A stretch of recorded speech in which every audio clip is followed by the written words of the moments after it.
Welcome everybody to the Mofo Show. I'm Chaz. This is Ben. Jemima. I haven't said that in a while, so I just felt like I had to put that in there. I feel like you said it last week. Did I? Most likely. Man, we had... I thought I just got to laugh at you real quick. Woo! That's just the NBA draft. Lottery. Draft lottery, sorry. You know, he's a Knicks fan. He's extra butthurt right now. See, me, I'm a Lakers fan. I'm kind of happy we got the fourth pick because we had a 1% chance to fucking get into whatever. But tired of that guy. Man, what a fucking night for Zion's disappointed face. He was so mad. So mad. He's like, New Orleans? And then RJ Barrett's like, Memphis? Yeah. Both of them. How do you think they felt? You know what's crazy? Yeah. You have... Okay, here we go. I'll let you rant. Go ahead. No, well, I'm not... I will see. Maybe I'll get worked up on that. I've had a lot of time. If we would have done this podcast last night right after, it would have been a very different podcast. Man. But I've had some time. I've listened to plenty. I did like therapy today. I listened just to New York sports radio. And it was just like therapeutic. Did they convince you? No, no, because everybody was pissed. But I don't know. It felt good to hear it. You know, it was like therapy. It was like, all right, this happened. Mm-hmm. It's over. Mm-hmm. We're just gonna deal with this now. Zion's not coming to New York. The dream is dead. But it's not the end of the world. We got the 3 pick. Exactly. He can always fall down to you guys. You never know. No. You never know, man. I know. Because he can be... Well, did you hear the guy from ESPN was like, he can legit say, I don't want to play here. And they're not going to take him. You can do the Eli Manning. You know what's crazy, though? The 4 teams that were in the fight before they went to commercial, the 4 teams that were left, the Knicks, the Lakers, the Grizzlies, and the Pelicans. Mm-hmm. The other 3 teams combined had a 13% chance at getting the first pick, and the Knicks had a 14% chance. So that makes it basically 50-50. And we still got screwed. Have you researched how they pick the ball, how the balls and everything, how does it work? Well, yeah, what happens is everybody gets these lottery numbers, and then they do it like the pick 4. I think it's 4 numbers, and then so I don't know exactly, but every team has their numbers, and then they do it like that. I don't know if they go 15. Well, back in the day, they used to crank it, right? I feel like they should do that part. I feel like that would be more interesting than watching the balls going up. Tatum, deputy commissioner, be like, and the 15th pick is like, bro, just no, that's not. Just let us watch the lottery balls. That'd be more exciting. Doesn't he have really good energy? No matter how he's got a terrible job. He does. He has a terrible job. He has such good energy. I know about 99% of Knicks fans right now probably hate his face. Oh my god! I know I hated his face. Yeah. And I know. How about Kyle Kuzma's face? I felt like everything Stephen A. Smith put out today. I was feeling it. Yo, like, Stephen A. Smith I feel you, screaming the whole day. He's got no voice. I felt his pain. Did you see the blackout video he put out last night? Yeah, I was about to say that. I felt his. It felt like a Joker video. It felt like the Joker just losing his mind into the camera. Yo. And yeah, man, that was tough. Another crazy thing is you had the 2 biggest TV markets and the 2 smallest TV markets in the league. Crazy how that worked out. In that top 4 there, and the 2 smallest get the top 2 picks. Did you see all the tweets all the NBA players said? Like, you think it's rigged? It ain't rigged, man. Obviously. No. Well, because if it was rigged, this is the counter argument to that. Because usually the argument is, see, if it was rigged, the Knicks and the Lakers would have got the top 2 picks. But the league put in these new rules for the lottery so that it rewards tanking less. And what's a better way to show that you're punishing tanking? The bottom 3 teams end up picking 3, 5, and 6 instead of 1, 2, and 3. Fact. Because the Bulls definitely tanked this year. The Knicks definitely tanked this year. The Suns are just... I feel like the Suns might just be bad. Yeah, they're just... they're just terrible. Like, you got Devin Booker, DeAndre, and you still were in the bottom 3. New Orleans was doing... They had to sit. They had to sit Anthony Davis for basically... But they still were good, though, without him. Yeah, they were right. They weren't in the bottom. Yeah, no. Memphis. I mean, I don't even know who's on Memphis. Mike Conley. That's pretty much it. Mike Conley. Yes. His contract's ridiculous. He's got 2 more years. NBA 2K18. He's got 2 more years. $100 million contract, right? And they're gonna have to draft John Morant. You think so? Well, I don't think they're gonna. I mean, well, Conley's a point guard, right? Or point guard, shooting guard. What is he like? Morant.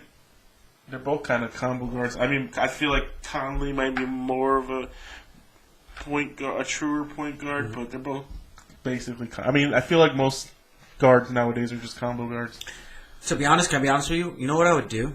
If I was New Orleans, I would trade my first round pick for Mike Conley to go to New Orleans, because that would keep Anthony Davis there. Imagine Mike Conley and him playing together.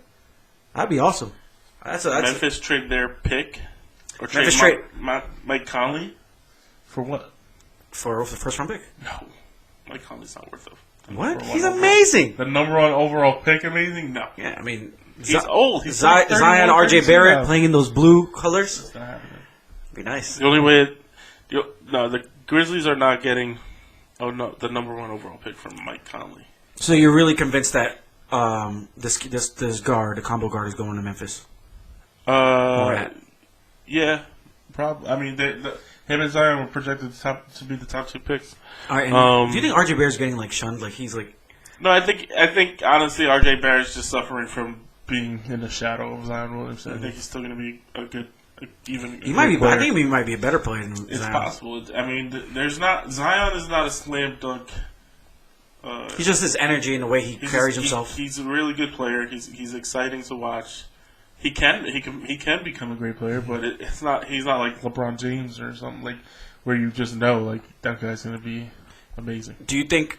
I mean, Fat Joe was on ESPN today, and he was just like, I'm sad. I'm so sad. But, imagine Zion in the Mecca.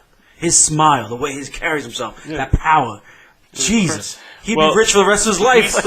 I'm telling you, as soon as he saw the Knicks go up at 3, he was like, he just saw millions of dollars. Yep. Millions of dollars just fly away from him. Do you know that New Orleans sold 2,000 fucking tickets? Yeah. Season tickets. 4 hours. In 4 hours. It was crazy. 2,000. When was the last time we did that? It's crazy, man. New Orleans probably. They said it was more than the bump they got from when they drafted Anthony Davis. Really? Yeah. Zion's a generational player, man. He's just a hype machine. I don't think I count. I don't count Anthony Davis as a generational player. He's not. He's a great player, but I don't think he's a generational player. Nobody goes, I want to be like Anthony Davis. I've never heard that once. Well, I want to be like Mike. I want to be like LeBron. Because he plays in New Orleans. You don't see him play. You never see LeBron played in Cleveland. Yeah, but LeBron is LeBron. He's him and Jordan. They're in a category up here. What about Kobe? Yeah, Kobe's up there. But I want to be like Kobe. But he had the LeBron. I mean, because the Bulls, Michael made the Bulls. Who were the Bulls before Michael Jordan got there? What do you think? What they would have did if the Lakers would have got the first round pick? You think they would have took Zion? If the Lakers got the number 1 pick? Yeah. I think they trade him. Really, Zion? Yeah. I think they trade him for Davis. Because they're in win now mode. They got to win now. They got LeBron. LeBron's 33. Yeah, but LeBron and Zion on 34? The same team would be ridiculous. Yeah, but he's not. That's what I'm saying. Everybody thinks he's going to come in. He's not that good yet. He's great. He's exciting to watch. Everybody's really hyped about Zion. And trust me, I would have been extremely hyped if he came to the Knicks.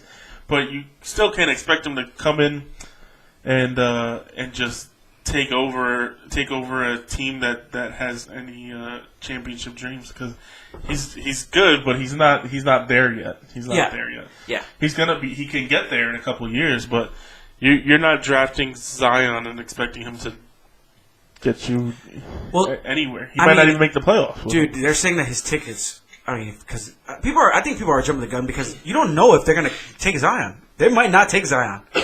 They might take somebody else. I think they're taking Zion. Well, I don't know. Well, Morant looks good too, man. Well, this is the thing.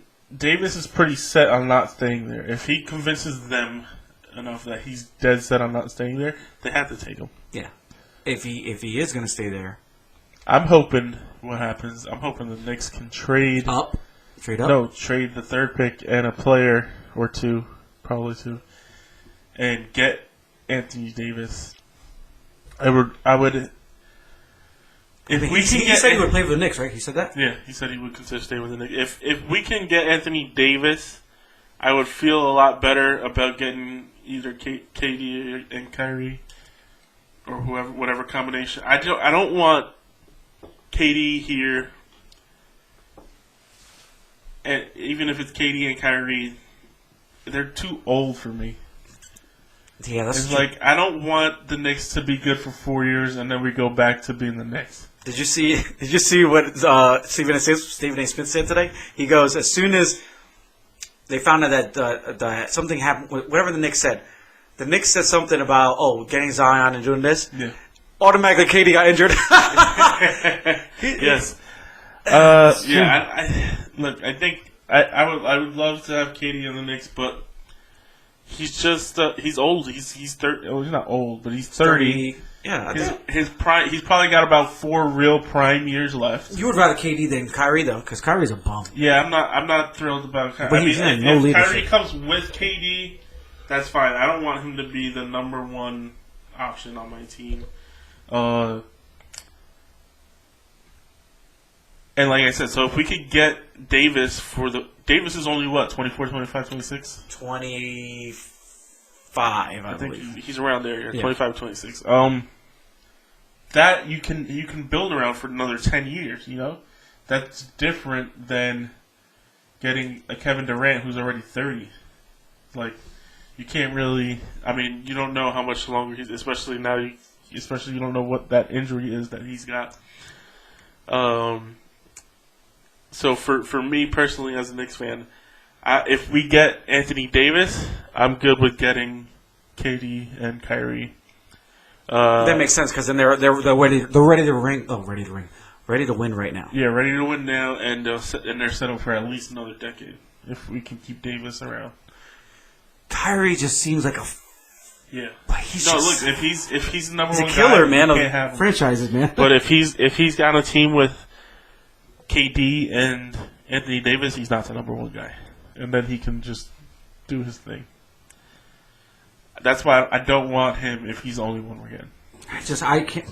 Or if he's going to be the most. Do you see when Did you see when what Terry Rozier's been saying about him? Like It makes you. He's a franchise killer. Yeah. Well, yeah. Look, that was just a bad. That was just a situation that I don't think. Kyrie didn't help it, but it was kind of an impossible situation because, nobody would have thought that the Celtics were going to go on a run after last year after Kyrie went down and obviously Hayward went down. They were a better team than they were. Nobody thought. Everybody was like, all right, this team will get into the playoffs, but they're going to probably be out in the first round.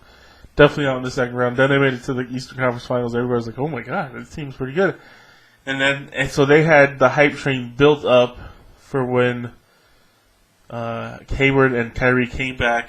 This team was going to blow through the Eastern Conference, be the number one overall seed, and win the championship. And it started going bad from day one. I feel like this is the team never gelled. It was just they never had any chemistry. So yeah, Kyrie didn't help it. Gordon Hayward didn't help obviously either. Oh, well, the fact that Gordon Hayward was starting, he looks crazy. Yeah, it's like you had this great team. You can't come back from that injury and start six man. Time. Jaylen Brown should have been starting. Gordon Hayward's gonna be Marcus Smart should have been starting. Think so? I don't think he was smart. Not Marcus Smart. Tatum he wasn't starting. Tatum wasn't starting? I'm pretty sure he came off the bench to start the season. Really? What about Scary Terry? He wasn't starting, obviously. No, he definitely wasn't starting. Terry came out and said he put up so much shit this season. Yeah. So I think honestly, I'm pretty sure Kyrie's gone from Boston. I think that teams he's gonna be looking at the Knicks, he's gonna be looking at the Nets, and Lakers, and the Lakers. I don't want him on my team. I really don't. He just look how he is when he doesn't win. He gets like a big baby. He's just like upset. Yeah, that's why he's not That's why he's not Batman. No, he's not. Like, I love that movie he came out with. Might not even be wrong. Movie. That was great. I love Uncle Drew. Yeah, that was Uncle Drew was great. And it's just like you have this whole premise of being this leader and shit, but you're really not. No, he's not. He's not. And I'm not talking shit. I don't know anything about what he really is, but from what I fathom from everybody, he's terrible what he does. He's great as a player, but he's not good at leader. He's not a good leader. No. So that's he has to go to a team where he's not. That's why he can go to the Lakers. He can go to Lakers. LeBron. I think the Lakers might be the best place for him to go because he already has a relationship with LeBron. He knows now I'm an idiot for leaving LeBron, basically. And so what about Kevin Love? Is he dead? He's still in Cleveland. I think somebody has an option. I think the club might have the option though, so they have to let him go. I think they should. Imagine he went to LA. Honestly, he played. I think he's from LA. He played in college out there. Yep. UCLA. So it's not a. He could go to the Clippers though. The Clippers are a good team. Clippers are gonna be the LA team next year. I feel like they're a good team, man. They made it to. If they get Kawhi too. Yeah, cool. Kawhi isn't leaving. Kawhi loves Toronto. I don't think Kawhi loves Toronto, man. He loves Toronto if he wants. Them taxes are crazy. In Toronto? Yeah. They're super crazy up there. That's what a lot of people and I forget what I was gonna say. Taxes are crazy and something else. And Kawhi doesn't play there, and that's why every superstar leaves. Yeah, I don't think he wants to be there. He wants to be in LA. Listen, he's gonna have to stay in Toronto because Vince Carter's gonna come back for his last season and he needs to finish all the Toronto. Could you imagine if Vince Carter? He should have came back this season. He should have. He should have signed because Kawhi's not staying there. Can you look that up? See if does he know where he's signing this year? Coming up? Does he have an idea? Does he have an idea? He should have went to Golden State, but he was like, I don't want to cheat to win. That's what he said. I swear to God, he said that. What team is he on now? He's on no team in Atlanta, and then he's on Atlanta, right? Man, look at those jerseys. No jerseys. Atlanta. Sacramento, Memphis, Dallas, Mavericks. Talk about a generational player. Freaking Vince Carter's so under the radar, man. Yeah. He's a great guy. He was number 25 once, twice. Magic? He was? When was he on the Magic? Vince Carter was on the Magic? Does he have any stats? After the Nets, apparently. Really? Yeah. That's interesting. Vince Carter never got too close to the championship. That's for the. Oh, he was literally on there for a hot second. Oh, 2 years. 2 years? Yeah. 09, 10, and 10, 11. Oh, so he was on the team with Dwight Howard and Turkoglu? Probably, yeah. And Jermaine O'Neal? Yeah, it was 16 and 15. Damn, I forgot about that. Oh. Wow. All right. No Vince Carter talk. Vince Carter. What? Vince Carter is the best. I know, but they better give him. He's irrelevant. They better give him that. Wow, Jesus! They better give him that trivia like they give the. Vince Carter's not irrelevant. No. Of course he is. They better give him that send off like they did freaking Dwayne Wade and Dirk Nowitzki. Like have him be like an all-star in the last All-Star game. That'd be crazy. Imagine. When was he? The last time Vince Carter was really good was 2009. Why are you saying that? How do you know that? That was those last year on the Nets. Well, he was pretty good on other teams. Not really. What teams? Well, okay, see, when the last time he averaged like more than 15 points? 2011. What team was that? The Magic. Wow. Then he went to Phoenix 13, 10, 13, 11, 5, 6, 8, 5, 7. Well, I got nothing to say there. You've been irrelevant for a long time. Well, how about I let you rant about the Knicks real quick? You need to let it out, man. Jesus, are you dying right now? I'm dying a little bit. Sick. Look, I could rant, but the Knicks really didn't do anything wrong. You've done. You can. James Dolan.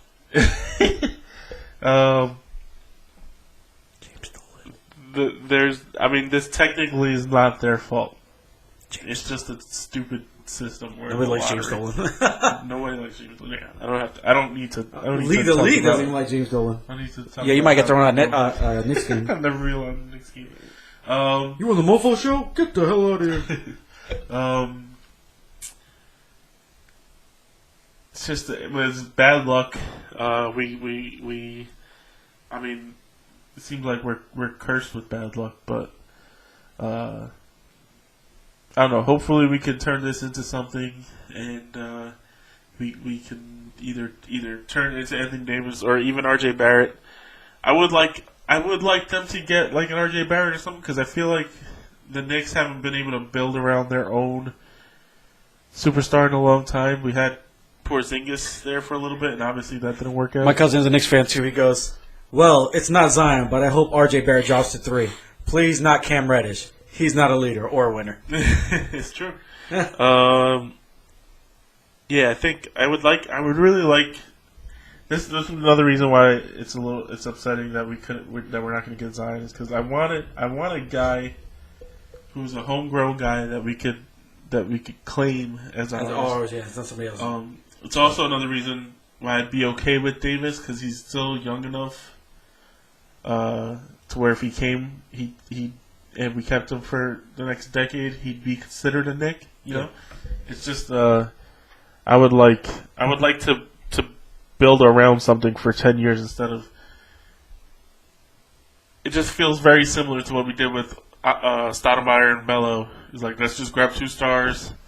Oh my god! And we'll be good for a few years. Well, how many times have they done that? Eddie Curry and Zach Randolph, and then you say, "Oh, we'll be in contention." We're never really in contention. No. 1 year we really put it together. I think a lot of people said that. Right? And that's the last good year we had, and you guys never really had a good year. You've got to build through the draft. It's the.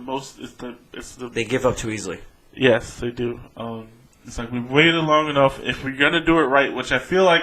I like this new GM, Scott Perry. I feel like he's been making good decisions. So if he could turn it into Anthony Davis and not give away our entire bench, I'd say go for it. But if you're going to give away everybody just to get Anthony Davis, I get it. You got Davis, then you get KD and Kyrie.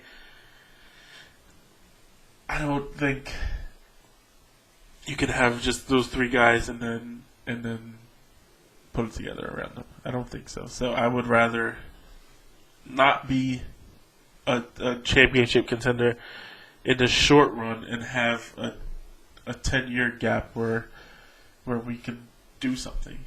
Yeah. And build something. So, yeah, there's my rant. Well, I honestly think...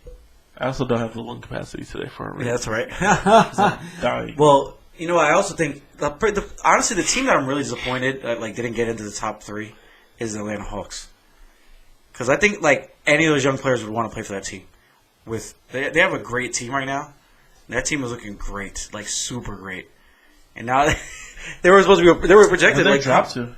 They dropped to 14, I think, or 8. No, it's 8. They had 2 picks. Oh no, Memphis had 2 picks in the first round. Well, this is the other thing about the Knicks. We got another first round pick from Dallas. Did we really? Yeah. So we can still do this. We can build through the draft. How many people are left? Well, it's a deep draft, right? It's a deep draft. Yeah. I mean, Bobo. I'm not. You want some Bobo? You want some Bobo? Somebody said it today on. You want some what Bobo? was I listening to? Bobo. It was either Stephen A. Smith show or Bobo. First Take. I don't know, but it was. They were talking about tonight the game between Toronto and Milwaukee. Mm. Giannis and Kawhi were taking. They said on the show they were both taken at 15. So you can find these players later in the first round. Just look at the Warriors. None of those guys. Curry was drafted 8? 8, and then Draymond was the second round. I'm not sure. Clay was Clay was a late first round or late first round. Yeah. So you can get these guys. I know people are gonna probably laugh at me you can't really trust the Knicks though, but you can't trust the Knicks. But at some point, you guys took a French boy. What's the French boy's name again? Ntilikina. They're crap out. Hopefully, that was a Phil Jackson pick though. It was a crazy last name. Let's just take him.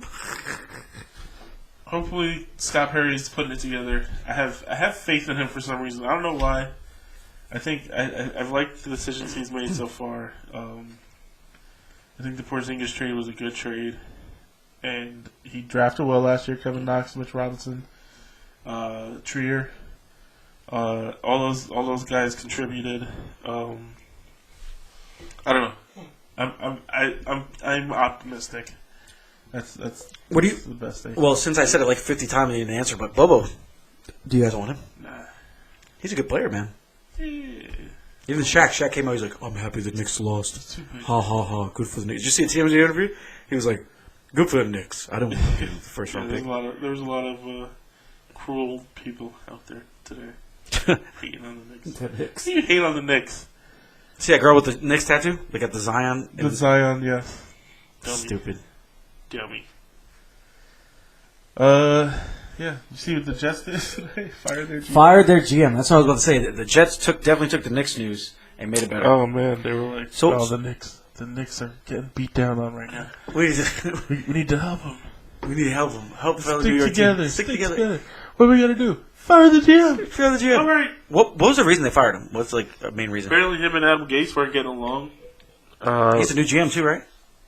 Who? The GM. Gase, yeah. Gase took over the. Oh, McCagnon. Yeah. You mean? No, he was hired. Right. This was his 4th year, I think. Oh, so I mean, he was kind of new. Yeah. Well, the Jets got a new GM every 4 years, so he should have known. So who's taking over? So Gas or something like that's taking over. Adam Gase, the head coach. He's gonna be the. Well, he's the interim. So apparently he's going to be in charge of hiring the new GM, which is weird. Why you have your that's really weird. But that's how the Jets do things. I was like, I was like, man, the Jets they're doing something. They're getting it together. The Giants look like the bad franchise in New York now. The Jets are looking like they got their head on straight, and then they do some dumb shit like this. Yeah, it's like, crazy. What are you doing? What are you doing? Get out of your own way. Nah, they're freaking stupid. They killed me, man. Nah, the Jets are the worst team in the world. Oh, you heard it? They didn't want to play Le'Veon Bell. Yeah. Well, Gase didn't want him, apparently. Yeah. But he brought him in there. Now that's going to start drama now. Stuck with him now. Well, it makes you think, because they were talking about how Le'Veon Bell wasn't coming to practice. So like maybe that's why he wasn't coming to practice. Because he knows they don't want him. Coach doesn't want him. Trade, let go of his ass. When do you have to pay him? Or they're stuck in a contract with him now? I'm sure they guaranteed some of that money. How many years has he got? I don't know. I think he guaranteed like 30-something million though. So yeah. Well, anyway, let's get into some less freaking annoying team drama. Let's get into our segment that you love running. Records of movies. Records. The box office here. So let's see the box office review. Endgame is at $2.5 billion. Did you say $2.5 billion? Billion. For billion, mazillion. They're getting close. They're pushing Avatar a little bit. Avatar's sweating right now. They ain't making that money ever again. Just let you know, like Avatar's taking forever to come out. It better be the best freaking thing I've ever seen since sliced bread. Worldwide. By the way, guys, if you ever want some good ass toast in the morning, go to Wawa. Wawa has the best toasted butter in the morning. They can put this little package so it doesn't get wet. Oh, so good, so good. Anyway, sorry. You said sliced bread. Oh boy.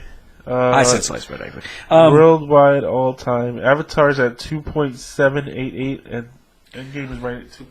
Hold on, Star Wars Awakens up there still? Worldwide, yeah. What the? It's not going to go anywhere. That's it, stuck. Well, do you think that's why they do re-releases? Does that count towards this still? Wow. Well, you know what? Speaking of re-releases, guess what's getting re-released? What? Forrest Gump, 25th anniversary. And it's coming out with new deleted scenes and everything on the new Blu-ray. But it's going to be in movie theaters, so... Booyah. Where's Forrest Gump on this list? It has to be up there. No. Yes. No. Look up Forrest Gump. You're crazy. Forrest Gump wasn't a... Is it 2 R's? No, it's 1 R. Good. Maybe it is 2 R's.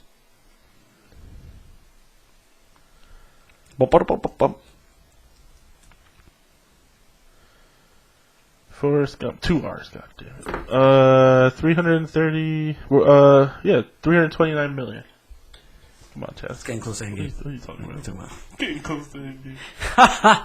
What is the DVD sales like? It's probably. I wonder how much it'll make on a re-release because it's not like it's a movie you have to see in theaters. Well, but people love to go see it in theaters. I guess.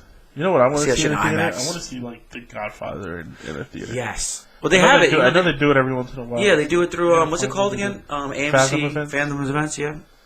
Yeah, I definitely want to check that out. Because there's certain movies like Jaws. I would love to see Jaws. Try not to talk back to like to kill people's ears.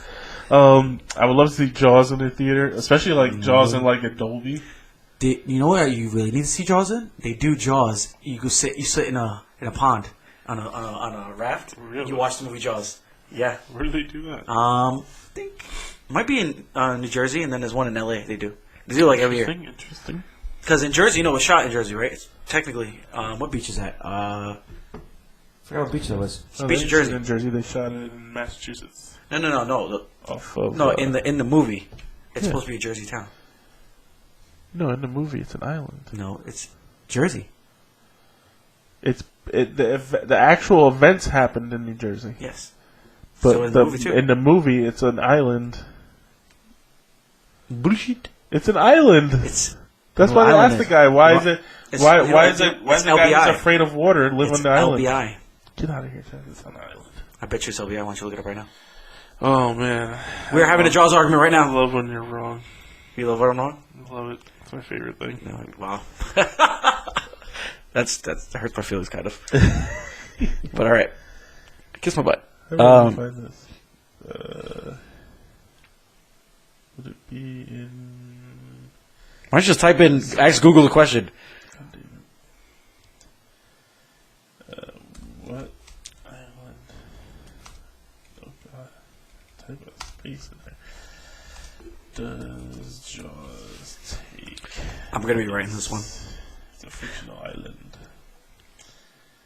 That's where it was shot, but... Amity. No. Yeah. Yeah, Amity, Long Island. Alright, so we're both wrong.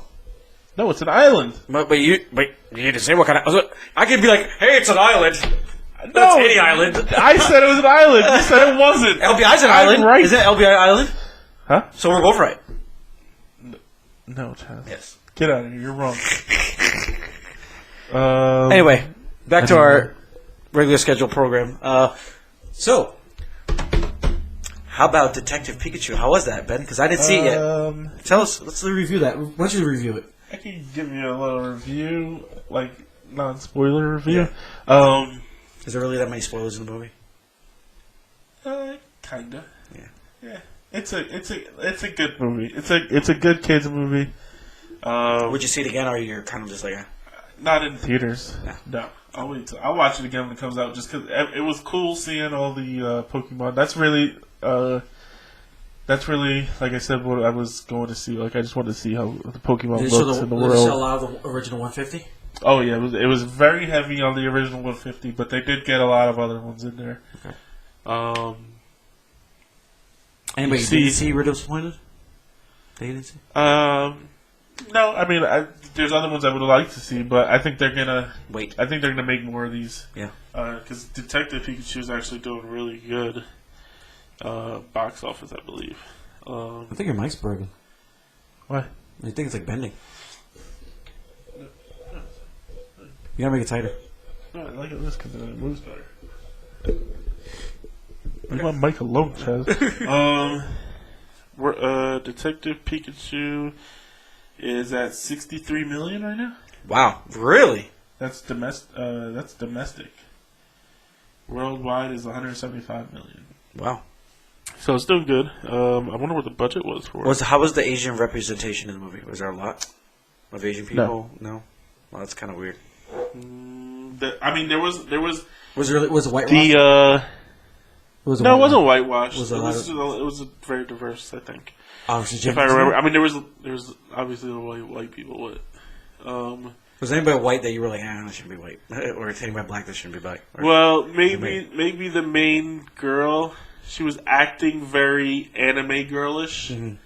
She could have maybe been Asian, but Was she a original character for the movie, or was she? Like no, these are all original characters. Original characters because they're in a different region that we never knew about, right? No. See, this is. I feel like it's from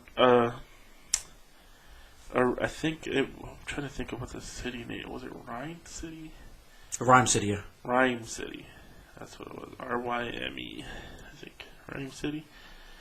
We're on the road to Viridian City. Let's see if it was Rhyme City. The setting of the game. Ah. The setting of the game Detective Pikachu. Oh. There's a Detective Pikachu game. Yeah. Oh, you didn't know that? No. So yeah, that's where it takes place. I don't know what region it's in. Did you see any evolutions in the movie? No, nobody evolved. Really? Yeah. They really didn't show. I feel like it really wasn't. It wasn't a Pokemon movie. It was a detective movie. You would think they would show that though, like. Yeah. It was. Oh well. Oh, actually no. I'm wrong. Yes, there was an evolution. Like a surprise one. It was a cool one. It was one. It was one most people enjoy seeing. I feel like. Yeah. Was it cool how they showed the transition, or was it like the white light like it usually is? Yeah, it was the white light. Yeah. But it was a good. It's a good one. It's a classic.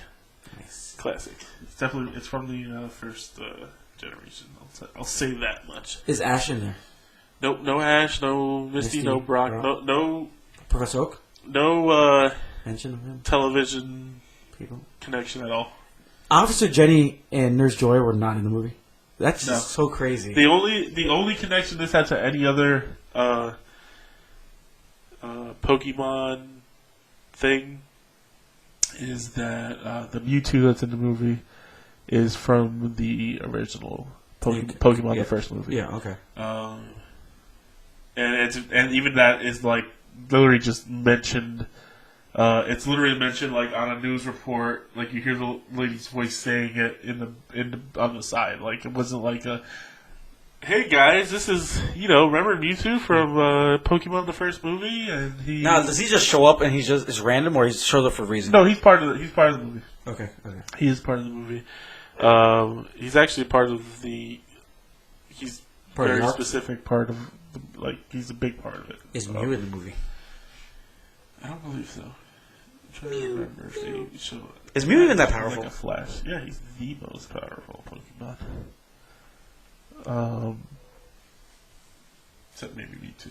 Mewtwo might be there. I'm not sure. They're very close in power. Any good trailers that came out when you went to see the movie? They were mostly kid trailers. So nothing. Really so excited for. Rate the movie, I guess, from 1 to 10. Angry Birds. I'd give it a 6.5. 7. Really that bad, huh? Yeah, it wasn't bad. Were you bored at all? Like, were you looking at No, I wasn't bored. Well, how about the story wasn't engaging. Yeah, okay. Like, I wasn't, glued. I wasn't like, oh, man, I can't wait to find out. Like, it was, I predicted basically the whole thing. I was like, elbowing Kate saying, like, what was going to happen next the entire movie. But it's a kid's movie, so that they're just going to go with the common tropes. And did Kate like it? Yeah, Kate liked it. It was. I liked it. It was fun. It was cool to see the Pokemon. That's all I cared about. I would like to see in the future they come out with maybe more of an adult version. Like, do you think they're gonna follow Ash maybe, or this is based in the show universe? I think it's gonna be in the universe. I don't think they're gonna touch that. You can't win touching all that old stuff. No. It's like. That's pretty cool if they do it that way. If they do it that way, like they don't. They keep the show universe like that's really what's happening. That's canon. Yeah. Then I would like it that way. Yeah. I think you can have it in the background. I think you can mention it a little more than they did in this movie because they didn't at all really. They're definitely gonna you show can Ash reference it. I think, but I don't think you should touch any of those characters. Maybe like Professor Oak, Nurse Joy, or Officer Jenny. Mm-hmm.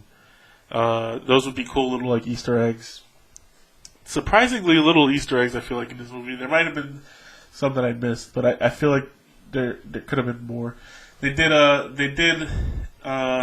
get the theme song for the original show in there, and they got really it's so random. Yeah, it was so funny. It was good. That was good. And then I'm trying to think what else. They might any Easter eggs.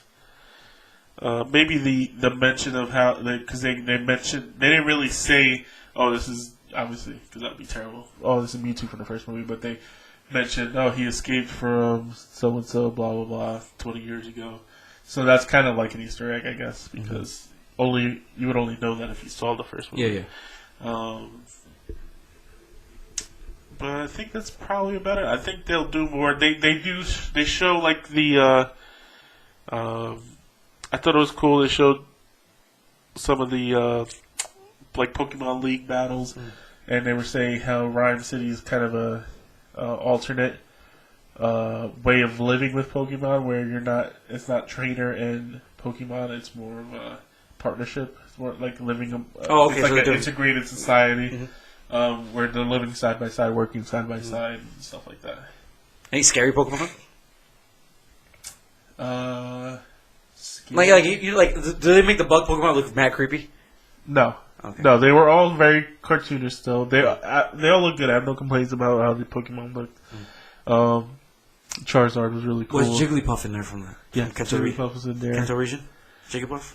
She was singing, and she did get frustrated when people weren't paying attention to her stuff. And probably the same one. She was frustrated? No, I doubt it was the same one. I think all Jigglypuff were like that. No, there was no marker. That would have been great. Jiggly! That would have been great if at some point they just showed her bouncing through with the marker. But no, like I said, I hope there's more of these. I hope they do come out with some more adult-themed ones. Hour and 40 minutes this movie was, right? Yeah, I guess. Went by pretty quick? Yeah, it went quite quick. You were so lost in looking at all the Pokemon? Yeah, it was fun. It was fun to see. Just Gyarados? Yes. Gyarados. That's the evolution. God damn it, Ben. Just ruining it for everybody. You brought it up. God damn it, Ben! Yes, you see, there's a scene where Magikarp evolves into Gyarados, and it's pretty cool. Very quick scene. Well, the scene isn't very quick, but that part of it that's the end. That's how the scene ends. That happens. I'll leave that out. The Mr. Mime scene that everybody saw in the trailer is very funny. I feel like they shouldn't have put it in the trailer though, because it hits. I felt like it would have hit so much more. It's so funny you saying that because the video I was watching from our past, the bulletin show. You said the same thing. You're like, I don't understand why they keep putting shit in the trailers. Oh yeah, it's one of my biggest things with trailers these days. Like. Especially with movies that, everybody was going to go see Detective Pikachu, like Pokemon fans and kids. And your audience was pretty into it. It was like Endgame. I feel like Endgame did it right. They only showed stuff from like the first half hour, I felt like. And with movies like that, like you don't need to show anybody anything from this movie. Everybody's going to go see this. Yes. I feel like Marvel is like that unless they're bringing in obscure superheroes, you don't need to see anything in the trailer anymore. No. Like, just tell me the movie's coming out. I'm there. Usually opening night. But that's my gripe with trailers. Like, this is too much. Well, you just mentioned Marvel. Marvel is doing a great thing, guy. Let me tell you something. Brother. Okay, brother. Ben just started reading comics. He doesn't know about Jonathan Hickman. Jonathan Hickman is the greatest Marvel story writer of all time. What did he write? Fantastic Four. You gotta read the Fantastic Four run for Jonathan Hickman. Then you gotta read his New Avengers run. Everything he does connects to each other. Everything he does. So now he's doing the X-Men. He's bringing X-Men back. There's gonna be 2 comics at first, and then he's pushing the run of comics after that. Jonathan Hickman going to... Oh, so they're bringing him back for a comic book, right? Yes. I thought you were talking about movies. So you need to start. Just type Jonathan Hickman. Start from the beginning, read all the way through. It's the best run of comics. He goes from one little comic in Dark Reign all the way through to Fantastic Four, through New Avengers, through all this other stuff, and now he's going to be in the X-Men. And he is the greatest ever. He is honestly the greatest writer of all time, man. And I really am excited that the X-Men are coming back because they have treated the X-Men like crap.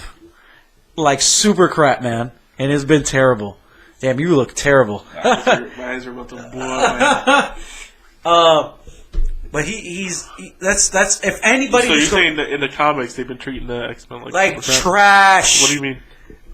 Every freaking 2 years, let's reboot it. Let's kill off the X-Men. Let's send them to another place. Let's take away half the team, send half the team this way, and have half the other team sit here. Well, one thing I'll just as a new comic book reader, I will say is that Wolverine gets put through a lot of shit. Yo, my man, Wolverine. That guy is getting time traveled and just all. I feel like it's always starts with him. It's like, whoa, Wolverine, how did you get here? every run of I've read I think 4 different runs of Wolverine of events and stuff like that. And what event was the last event you just read? I'm still reading Civil War. Okay, which actually has no. But House of M, he was the first one to remember, and then Old Man Logan, and something else. I can't remember what it was. Secret Wars? No. You didn't read that yet. Listen, before you read Secret Wars, start the Hickman run. Start it, because it goes through that too. So okay. But anyway, go back to Wolverine. I was just, it's so funny that you realize that. It's just it gets worse for him. It gets worse. I mean, the X-Men are just great. I love the X-Men.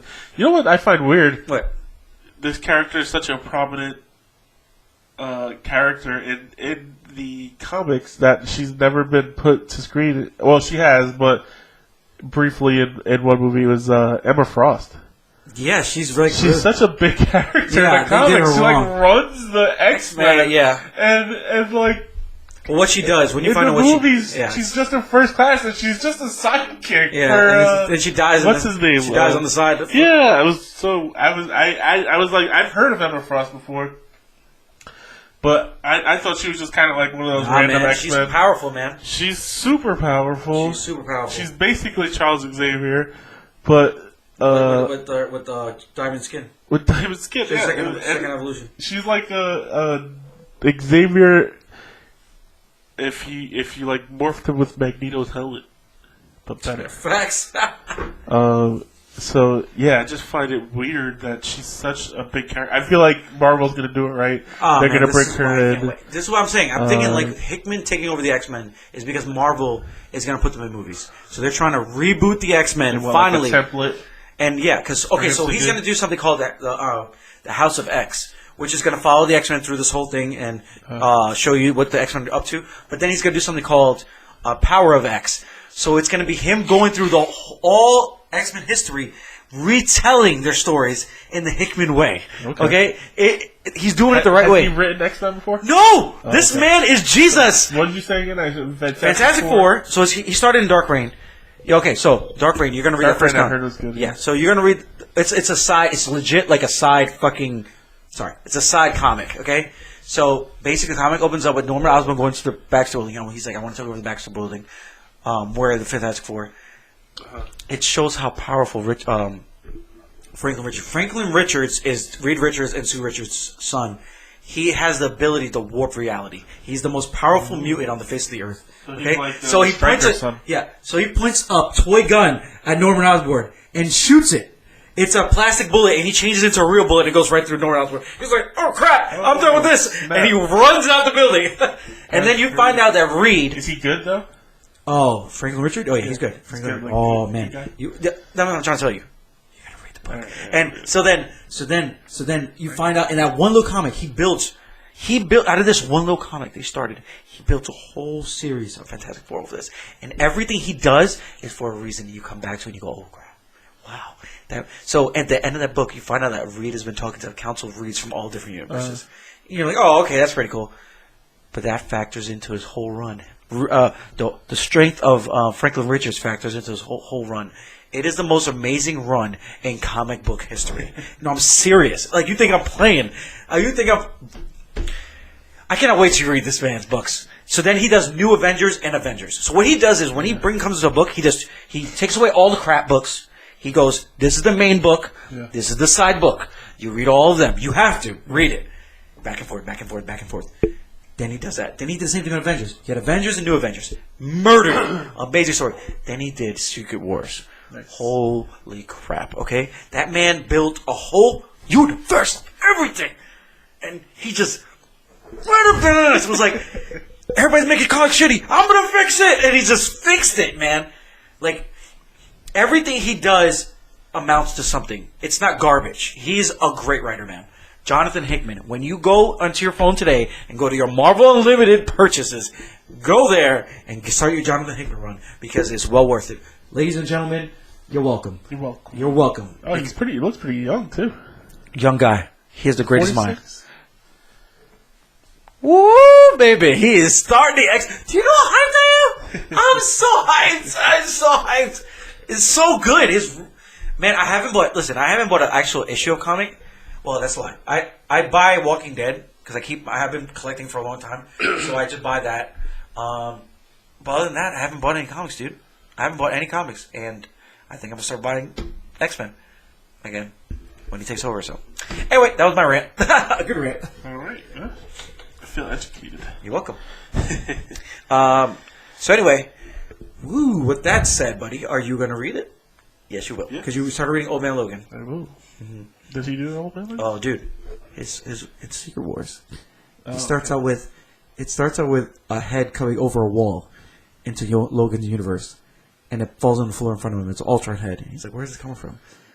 And you see him with Did you finish reading Old Man Logan? Yeah. So you see him with He leaves Baby Hulk with Luke Cage's and what's the other girl's name? Luke Cage and the girl from the Marvel TV show, Jessica Jones. Their kid. Okay. He's taking care of her, and he leaves her. He says, "I'll be back." He follows the head over. He goes over this wall. Yeah, I read that part. Oh, you got him to that part. And then he start getting screwed with again. Yeah. So then he thinks he's the X-Men alive again. And he's in the Age of Apocalypse. Oh, that's what that is. Yeah. Age of Apocalypse. Yeah. So I'm just letting you know, Jonathan Hickman is the man. Okay, he is the man. All right. He fixed Marvel Comics. Keep fixing it. That's what he does. Into it. Dude. I can't tell you that. I can't tell you this. Man, the stuff he does with He does a lot. He did the Infinity series too. Mm-hmm. Yeah, check that out. Bro, I have that one on my list. Bro, when he kills off characters, he makes them go out with a bang, bro. Yeah. And you're just sad and crying in a freaking comic book makes you cry, bro. So, that's all I gotta say. I'm sorry. Okay, I keep going. I go all day about this. It's enough, Chance. And I'm done. Well, we can talk about our final thing today, because it's gonna be a long-ass talk. Game of Babies! Wow. Seriously, that's honestly what it should be called. Because it's a bunch of big-ass babies that get highly upset, even though they won a war and murder people for no apparent reason! And you become worse than your enemy! Oh my god! Way worse. So, Ben, I want you to start off, man. Alright. Talk. Let's go, man. Let's go right this. Game of Thrones episode. It's called The Bells? The Bells, yeah. The Bells. Rock the bells. Unfortunately, I did not do a complete rundown like I usually do because I haven't been able to watch this the second time. Tell me you can't just close your eyes and see the whole episode. No, I know. Well, I remember exactly. There was no dialogue. Yeah, it was a lot of crazy. Just anyway. So I think we opened the episode. Did we open it on Varys? Yep, Varys writing letters. And obviously we see. It's funny because I always usually I pause whenever they do that because I want to see and read what they're writing because usually it's like a quick look at that and then they take out. But they left it on. They want to know. They wanted you to know. Do you know what it said? It was just basically the Jon Snow's lineage, like what happened, and that he's the rightful heir. He's sending these out to houses to rally them around Jon instead of Daenerys. Then we get the little his little bird coming in. When he tried to poison, he's been trying to poison Daenerys apparently, and she's not eating anybody's food. She don't trust nobody anymore.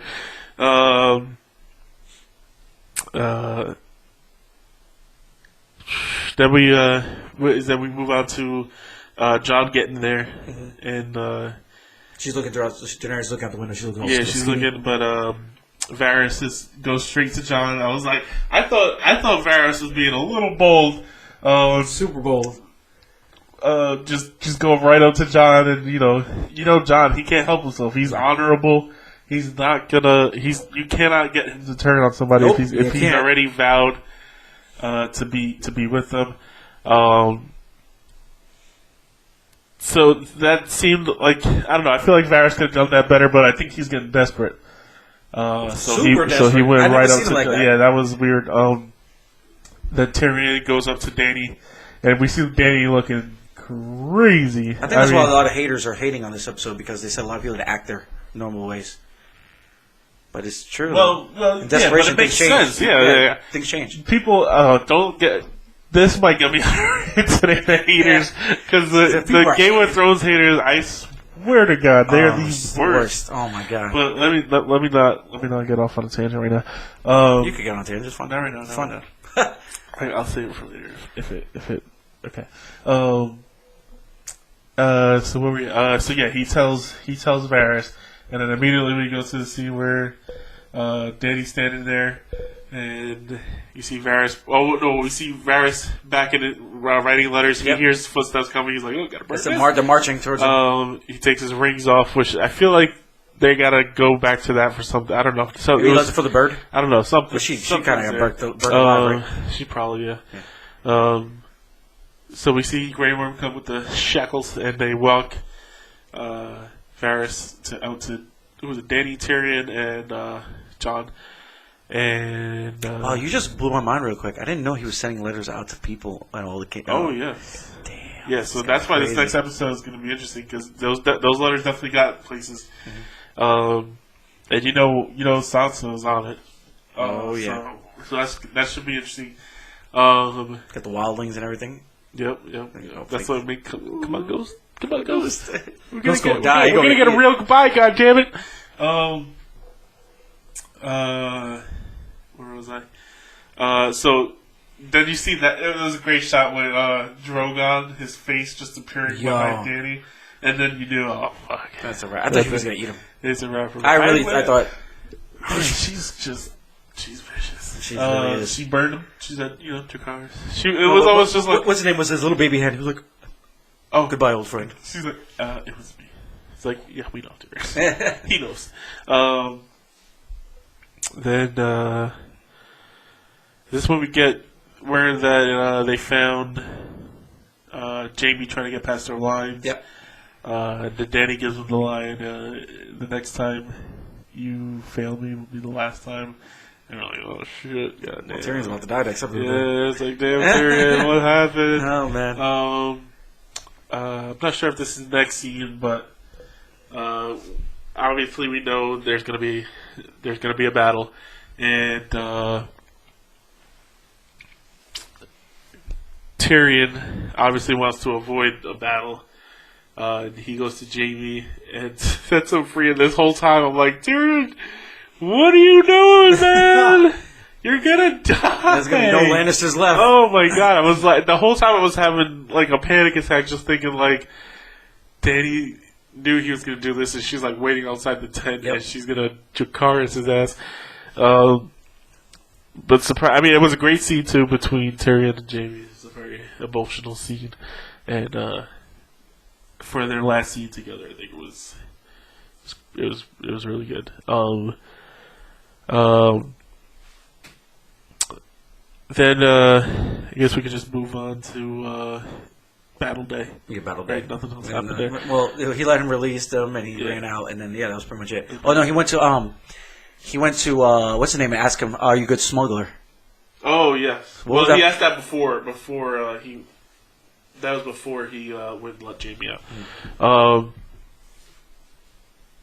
Then we get to Battle Day, and Dany tells Grey Worm, "March on King's Landing. You'll know when to attack." Yeah. And then so we get the lineup scene where everybody's, the Dothraki and the Northmen and the Unsullied are in their battle lines outside of King's Landing. Yeah. And it's just showing all the defenses that King's Landing has. The Golden Company, there's in the Lannister army. They're just that Golden Company guy comes out. Yeah, they're packed to the gills. They got every soldier you can fit, and then it cuts to Euron on the boat. You see Euron's like, what is this? What is this? And he's like, he knows it's coming. You could have been on a little more alert there, Euron. He's a king member. You know what? I know. I get it. She uses the sun to blind them, But what about a shadow? Didn't the sun cast a shadow? Yeah, it does. It's just big black shadow. Shoot over there! Yeah, giant shadow. Yeah. Anyway, I'll let it go because it was a great scene. It was interesting. It was a cool visual scene. It felt like a dragon came right out of the sun, and that was crazy. And it just started lighting them up, which I was glad to see because I felt like it was like when they killed Rhaegal last episode. I was like, yeah, they launched all their arrows at Rhaegal, but Drogon should just be able to fire. Like they can't move those arrows like a turret Gatling gun, like just turning it. So I was like, yeah, he definitely could have been able to just light that thing on fire, fleet up right there. But okay. Obviously, they were saving it for this episode, and it was great. He torched them. There was nothing they could do about it. They couldn't get those arrows off fast enough, and he torched them. He torched the barricades on the beaches. Then you get the great scene where they're waiting out front of where they're lined up out front of King's Landing, and Jesus. It's like something was going down, right? What was that? Yeah, I felt like we were getting raided or something. And then you just see the front gate blow open with Dany coming through, burning, and she burned everything. I mean, every soldier. She lights up the Golden Company. The Golden Company was completely useless. It's like, They basically just served as bodies to burn. Yeah, that's all it was. I think I was trying to remember. Yeah. But yeah, there was nothing they could do. Grey Worm speared him. Grey Worm was on a... Go look, see what it is. Probably a giant helicopter. It's probably like army helicopter.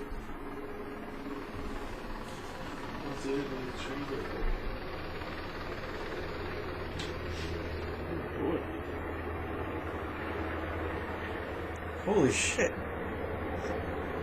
You guys hear this? It's like army helicopters going over the house of it. Do you have an airport, airbase or anything? There's something around here because it's not the... I've heard this. It's like staying around. Yeah, it's weird. It's Drogon.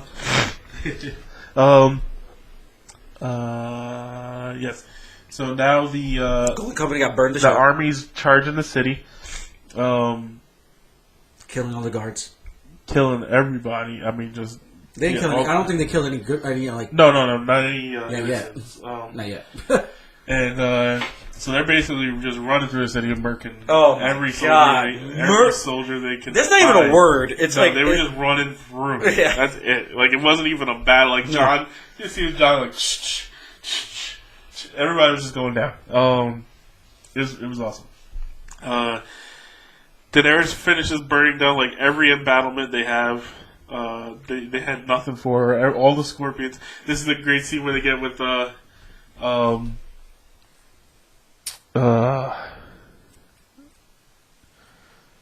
Qyburn, her hand, and he's like, the dragon's here. He's bugging everything up. Basically, he's like, don't worry, the Iron Fleet will take it down. There's no more Iron Fleet to destroy. There's no more Iron Fleet. Oh, don't worry, the scorpions on the whatever will do. No, those are all gone. The Golden Company's all gone. You see that tear come down? And then she's like, well, the Lannister army will defend their queen to their last. And then that's when they show see the Lannister guy's like, maybe not. Yep. I'm good. I don't want to die. Ring the bells! Ring the bells! And then, please ring the bells! We've been skipping over some Arya the Hound. Yeah, they were just walking in. Getting in. Yeah. Jamie's getting. Well, we can get into Jamie getting in now. He didn't get in. Remember, he had to go the other way. No, yeah, but at this point, I think he's gotten around to the back way where I think Tyrion was telling him about. But and as he's walking in the cave under the Red Keep, the king, freaking Euron Greyjoy, of course, comes out of nowhere, and today you get to kill a king. Yeah, he's like, you might get to add another king to your list. And they snipe back and forth for a little bit, and then they start fighting. It's looking not good for Jamie for a while. Then he gets stabbed. Golden hand. And then he beats him when he punched him in the neck or something like that. He started choking. That's great. And then Jamie went to do his big sword thing. Yeah, and then stabbed him. He got stabbed again. So he got stabbed twice. We're like, oh, Jamie's going down. Jamie just threw him in the rock. Yeah, Jamie. What did he do? He threw him in the rock and then he stabbed the sword. Yeah, threw him right in the gut. Oh, that's crazy. I killed Jamie Lannister. I think everybody was happy with. Oh yeah, him dying. Everybody hated him. I don't think anybody. I mean, you could have liked this. Like the actor did a great job. He made you hate him. You were supposed to hate him. Yeah, like I hate him. But the character was just like, get this guy off screen. I feel like he should have more satisfying death. Like he should have got his head cut off or some shit. Yeah, I think it was good. And like burned. But then he goes. I'm the guy who took out Jamie Lannister. He wasn't. No. Jamie didn't die because of him. Might have eventually, but he didn't. So Jamie gets in. Then we get the scene. I guess Qyburn finally talked to Cersei. Like, yeah, we gotta go because it's about to go down. Oh, no, that hasn't happened yet because this is when the bells start ringing. The bells start ringing, and it's like, oh, they won. It's over. Cersei's watching her in the distance. It's over. I mean, it happened, and then it was just going on too long. You knew the scene. It was like, wait, something don't feel right. I thought the Night King was coming or something. And then you see Daenerys having like some kind of episode. She was like enraged. Her stink eye was going, and then you just see her start flying, and we're like, how creepy would that be? And she was just flying like this. At first, I'm thinking she's just going to the Red Keep. She's gonna go take out Cersei. Yeah, grab her out, throw her in there, eat her or something. And then they give you hope because they show a scene of her flying low over people and nothing yet. You're like, okay, she's just flying. And then the next shot is just her lighting a bunch of innocent people up. My baby! And oh my God, I think everybody shuddered at that moment. Everybody was like, I was like this, no! Like, you won. You did it. You achieved it. But she told Jon, we skipped over, about, and she tried to have sex ruling with fear or love. And Jon wouldn't do it. Jon couldn't do it. He's like, you're my aunt, I can't do it. Yep. And she was like, right? I thought it was a great line, fear it is. Yeah. And so this was her chance. She was like, because she knew that Jon wouldn't. I'm gonna show you motherfuckers what you should be scared of. Yep. You shouldn't have been scared of Cersei Lannister. You should be scared of me. Yeah. And she showed him. I guess she's mother of chain breaking and also destroying everybody's life. Burner of everything. Yeah. So she starts going off. Then Qyburn talks Cersei into like, look, we gotta go. And then so Cersei, Qyburn, and the Mountain start descending, and this is when the Hound finally catches up to him, and you see that. He told Arya. No, wait, you skipped a part. He told Arya, he's like, you can't. Oh yes. Arya and the Hound Arya's going to kill Cersei. Basically, that's basically her only mission. The Hound. We all know why the Hound's going in. Cersei. The Hound's basically like, look, Cersei's gonna die no matter what you do. Mm-hmm. Even if she doesn't die, she's out of power. Whatever. And Arya's like, all right, you're right. And she says, thank you. Because she knows she's never going to see him again. No. And so she leaves, and then the Hound keeps going. And he beats that group on the stairs. And kills them. This is just a great scene. Oh, because it wasn't just those three. They had 3 other guards with them, too. And then, so they meet up. I don't know if it was Cersei or Qyburn come in as the guard. I think the guards just did it. They were like, oh, we got to kill this guy. And he just takes those guys out like nothing. And then the Mountain, you see it, the switch flip in his brain. He's like, that's my brother. You got to kill him. And he starts walking, and Cersei's like, Sir Gregor, stand by your queen, or whatever it was. And,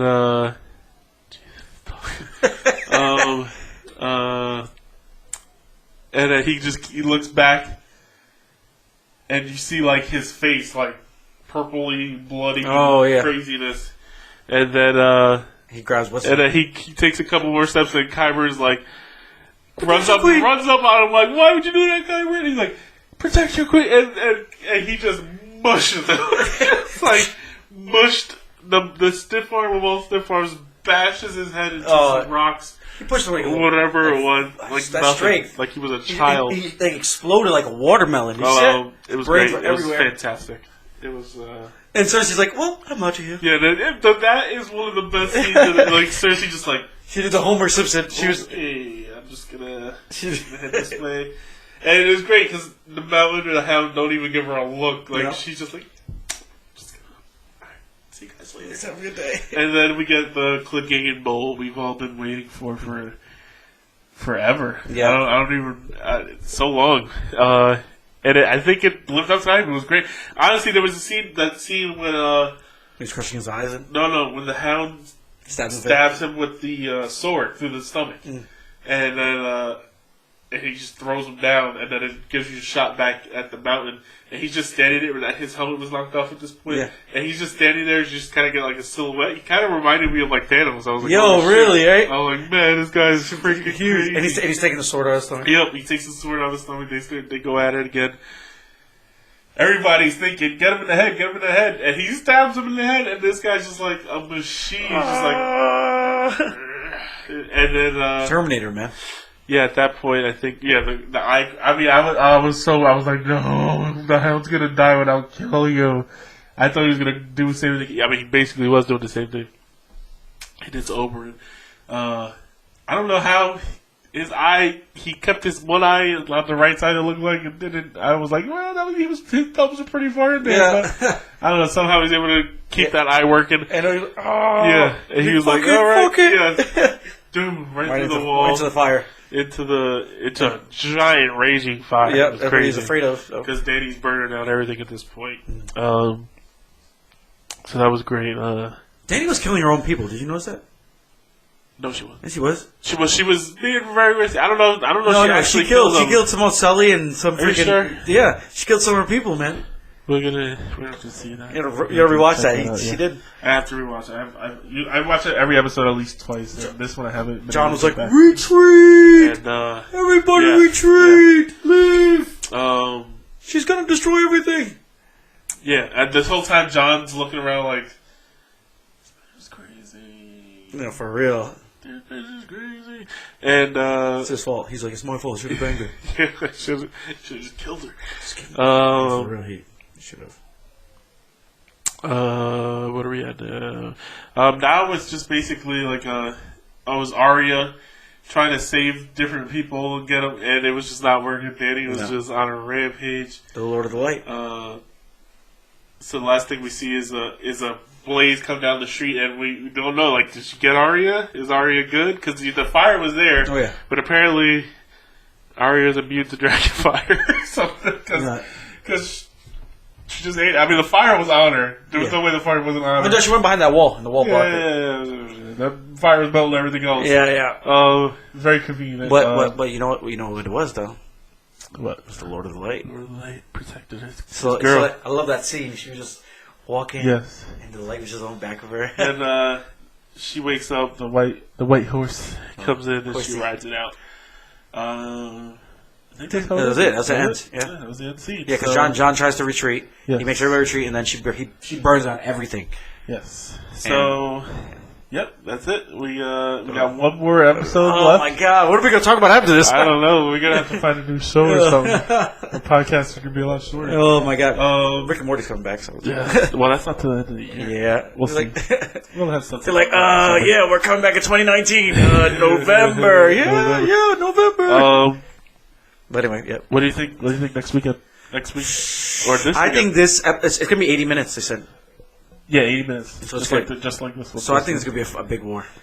I think it's going to be one big war. I think it's going to end. I don't know. I mean, did you see her walking down that pillar with all the people around her? Where's that at? Is that King's Landing? That was King's Landing. I think that was the. Dragon Pit? No. I think that was the throne room. I think she burned it up. Remember back in season 2 or was it 2 or 3? I think it was 2 when she got her dragons taken from her. From that warlock guy in the House of the Undying, and she went into there. She had that. She walked into that. She opened that door and walked through, and it looked like snow was falling, but obviously it was ashes. I think that vision is basically coming true. So she's gonna be walking through that throne room, and it's just gonna be ashes. because it was basically the Holocaust up in there. She was burning. She killed everybody. So many people. She killed everybody, right? There was nobody alive. There's going to be people alive. There's going to be certain survivors that were like pulled away somewhere. So many kids. She killed. She didn't care who she was killing. You know, I mean, if you on hindsight, people are hating on her. They're like, "Oh, Daenerys' character. They destroyed Daenerys." No, look, you've been seeing this. Before you get into that, can I just say one thing before? I know you're about to destroy everybody, but this is Daenerys' character. This was going to happen, her whole thing. But she's... Man, that's just the most vicious, like, murdering I've ever seen in TV. I've ever seen. Slaughter. Slaughter. And I enjoyed it. I think it was had to be. It was meant to be. I don't know if I enjoyed it, but it was like Trump. It's like Trump and Hillary. This is what I. You want the lesser evil? You should have stayed with what's her name. This is what I get into with these haters, because oh shit, I'm just gonna put my mic. People acted like this wasn't being projected from not the very beginning of the show, because obviously in the beginning she was a very innocent girl, and she was kind of naive in the beginning and whatever, but. As soon as she started getting power, you saw these little things every once in a while that were like, oh, maybe that was a little irrational decision. Yeah, they were showing this throughout the entire show when she gained power. So, for all these people that are saying, "Oh, this show doesn't want any powerful female characters," the writing's terrible, and it's a sexist show, and blah blah blah blah blah. Like, you've had more powerful female characters in this show than, like, television history. Seriously. She's still a powerful female character. She just lost her goddamn mind. And it's in her character. Like, it's not like they were like, oh, this completely rational, calm demeanor girl. She was making all these, I don't know. They were setting this up forever, especially starting last season when she got to Westeros. She burned the Tarleys because they wouldn't join her, and then at the beginning of the episode she burned Varys. I mean, the alternate, I guess, is beheading, which is just as barbaric as anything, but lighting something on fire. It's the visual. Like, she didn't understand these things. She's been emotional in the past. This was being projected the whole time. And for people to just start attacking the show that has given us so much just great storytelling, it's been most amazing. And it's been one of the most well written shows. We get great fan service all the time, and it's like people just like turning on things because I don't know, they want attention or something. I also think it's because of the HBO thing. Like, people get mad because people it's are just ending. haters. Like, just listen, this show had to end at some point. It was gonna end. And we're getting prequels. It's not like it's done. And Benioff and Weiss, who are the showrunners, Star Wars, they took this job, assuming that George R.R. Martin was going to be finishing these books. Yeah. They were supposed to be adapting the books to TV, not writing their own show. So the job changed midway through, and these guys are doing the best they can, and they haven't failed us yet. So I don't understand why so many people are just turning on them. It's like, oh, this show's horrible. To be honest, you should be mad at George R. R. Martin. Yeah. If anything, because he's doing this on purpose. He should have dropped these books a long time ago. You think about it, he's smart, because he's look, he's like, let me see what their ending is, so I can make the best ending. I'm not upset either way, because now he can do an alternate ending, and we can get two different stories. I think that's what he should do. There's rumors that he's got the last two books written, and he's just waiting for the show to be over to release them. Whatever, I don't care. My thing is, don't turn on this show because it's the cool thing to do now because everybody else is doing it. And everybody has done that with all these shows. Always. These damn Rotten Tomato scores are killing every... Oh my God. The first episode was the best episode of the season? Are you out of your goddamn mind? I'm I don't get it. I don't get what these people are all so caught up about. This has been a really good season. It really has. Every episode has given you something. Mm-hmm. I think a lot of people are getting caught up in their expectations, and because what they thought was going to happen or what they wanted to happen didn't happen, now it's a bad show. Yep. You didn't write the show. This isn't your show. This is their show. They get to decide how the story's going to be.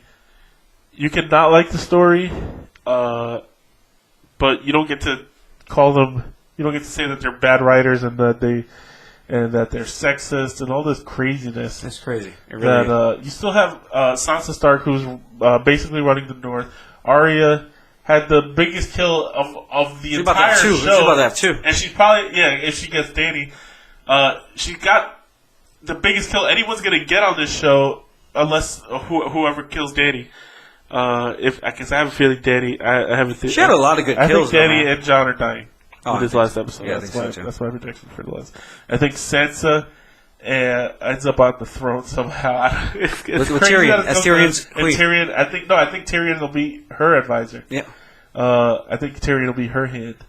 But yeah, stop hating on the show, people. Seriously, this show has been too good to us, and they're the only criticism I have is I wish they did at least 2 more episodes. Yeah, I think 8 episodes would have been perfect. Yep. It would have given them a little more time to flesh out a couple things.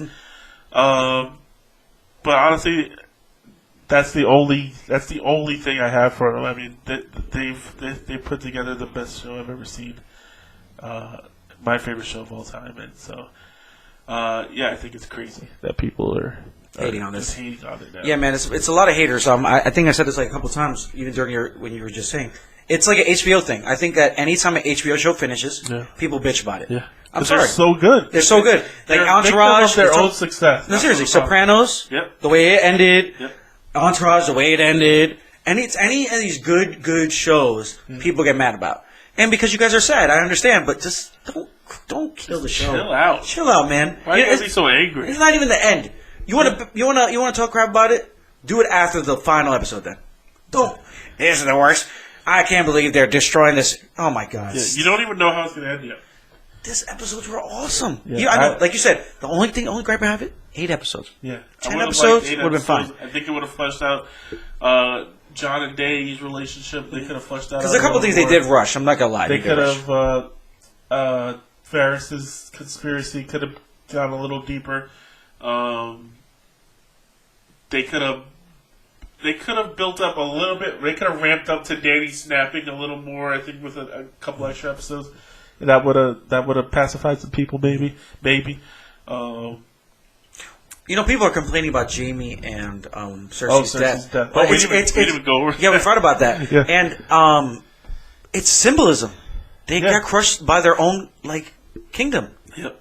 So much at the end. So much symbolism. So much coming into the world together, going out. How would you like them to die? You wanted to get stabbed and stuff? No. Yeah. That's what everybody wanted. Everybody wanted her head to get cut off. Both of them died because they're stubborn. They are both stubborn human beings that just wanted to be with each other. Yep. Nastiness. But anyway, Jaime then couldn't get over Cersei. Cersei couldn't get over her power. Yeah. Yeah. I mean, look. Did I want her head to get cut off? Yes. Yeah. But I wanted her to get eaten by something else, and that.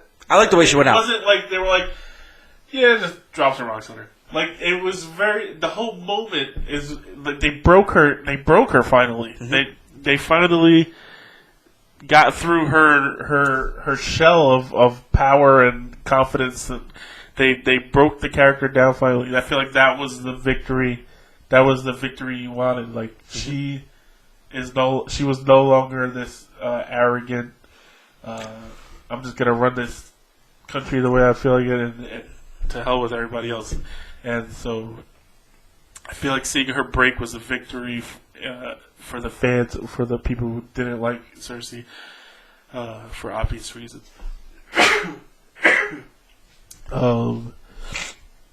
Man, so I mean, yeah, you know what, man? I can't. I'm not gonna. I'm not gonna bash the show. There's nothing.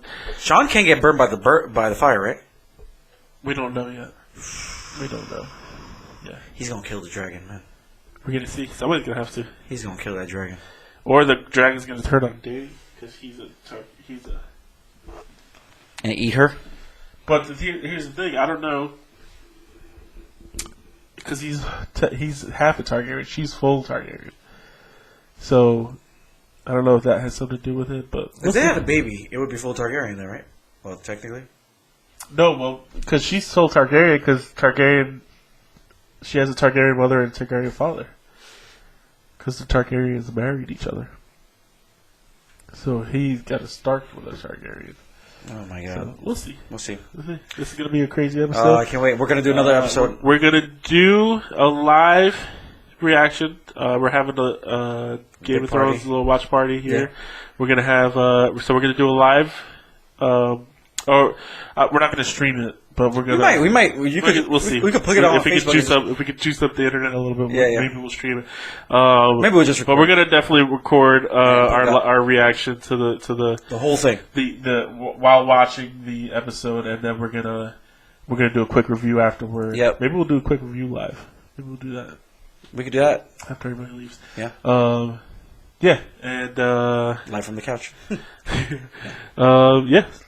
Oh man, that was a good episode. All right, guys. Well, please check us out on Facebook. Like us on there. A couple people have done it. We're on there. We're on Instagram now. Ben is doing the Ben Mofo Show podcast on Instagram, on Facebook, and then Twitter. I am setting up this week. Yeah, Twitter will set up this week. Make sure you like the YouTube page, Chazzy Productions. Yep. Share, share what you can, and subscribe and let us know. Yeah, if you don't like something, let us know. But with that said, guys, thank you. We'll see you later. Peace, and peace, and we'll see you on the next episode.